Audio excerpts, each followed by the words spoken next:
Imagine driving along a gravel road in Limpopo, sunlight glinting off potholes, so deep your wheels seem to disappear, dust swirling as locals patiently await passage.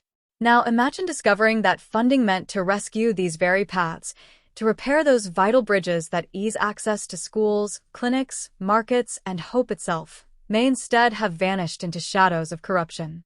That is the heart of our story today. Allegations that Julius Malema, leader of South Africa's economic freedom fighters, diverted money intended for roads and bridges in Limpopo, and how this matters to a democracy still striving to make public infrastructure serve the people. To really understand the weight of these claims, we need to step back and lay the groundwork. It's no secret that tensions around tender distribution, state contracts, and political-linked entities have long simmered in South Africa. In the late 2000s, a company named OnPoint Engineering secured a R50 million contract from the Limpopo Department of Roads and Transport to manage infrastructure projects.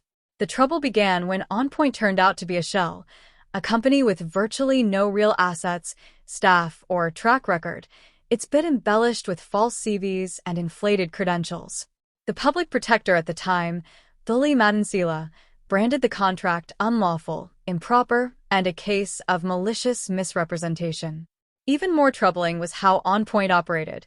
It oversaw projects and awarded service contracts while charging the very service providers it supervised, back-to-back deals that amounted to kickbacks and clear conflicts of interest. An investigation revealed that Malema's Ratanang family trust indirectly held shares in OnPoint. The scandal grew as evidence emerged showing that cash flowed from OnPoint and its related entities into Ratanang, money used to acquire a farm, luxury vehicles, and fund personal expenses.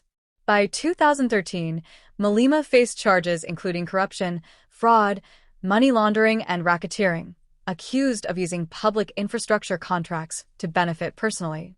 The NPA pursued charges, and SARS claimed he owed over $16 million in unpaid taxes for undeclared income from 2005 to 2011. Yet, despite the weight of the evidence, procedural delays and legal maneuvers led the case to be struck from court roll in 2015, only to be reinstated later, though notably without Malema himself as an accused. Now, fast forward to today, or more precisely, to just yesterday, when a report surfaced via Opera News stating that Malema faces fresh allegations of looting funds meant for Limpopo roads and bridges. It claims money earmarked for critical infrastructure was diverted, leaving communities without safe transport routes and eroding public trust. Let's dive into a balanced assessment here. On one side, critics and infrastructure advocates emphasize the moral and legal duty to investigate the claim thoroughly. Roads and bridges are lifelines for rural and poor communities. Without them, school attendance drops, commerce falters, emergency health care becomes a gamble. If funds intended for these essentials were misused, it's not just a crime. It's a betrayal of public trust. We're not talking about abstract numbers. We're talking about lives placed at risk each time a mother must cross a washed-out bridge or a child must walk miles because a road project stalled before completion. Meanwhile, the allegations stem from a platform, Opera News, that often republishes user-generated content.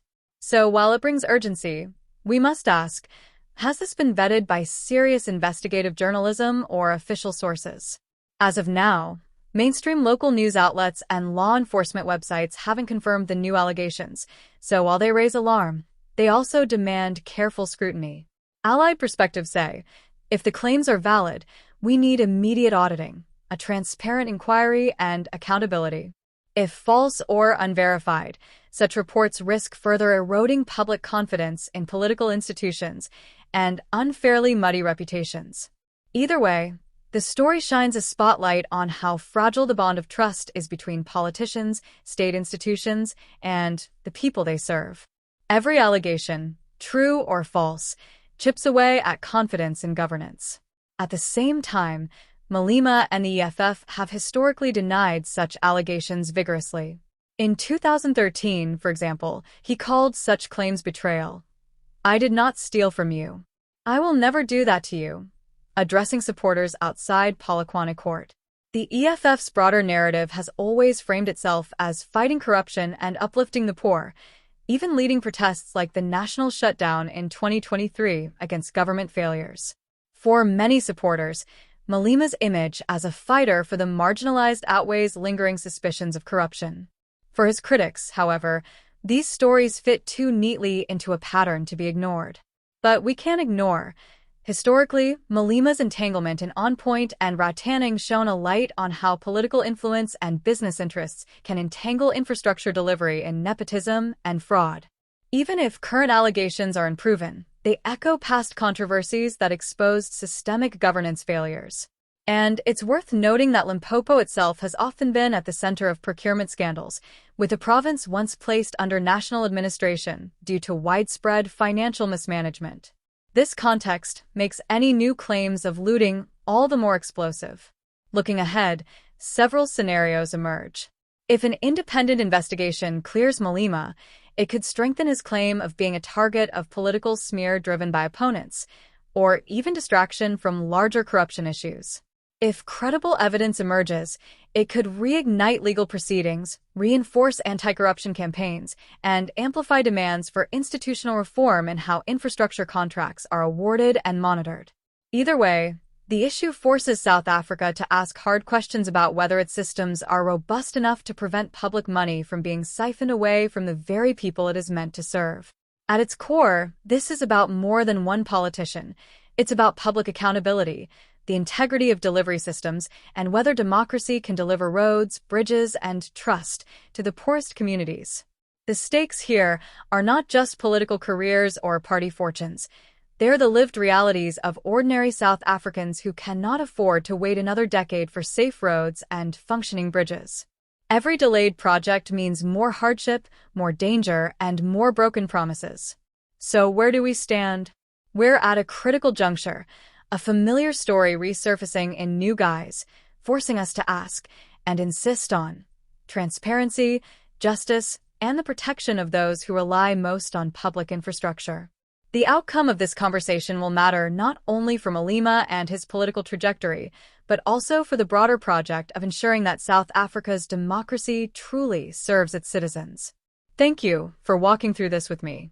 If you value clarity, context, and deeper dive into South African governance, infrastructure, or politics, please subscribe below and hit the bell so we can keep exploring together. And I'd love to hear from you. What do you make of these allegations? Should bodies like the NPA act faster? What reforms would guarantee that infrastructure funds actually reach local roads and bridges and not disappear into political backrooms? Drop your thoughts in the comments. Let's build this conversation. Until next time, stay curious.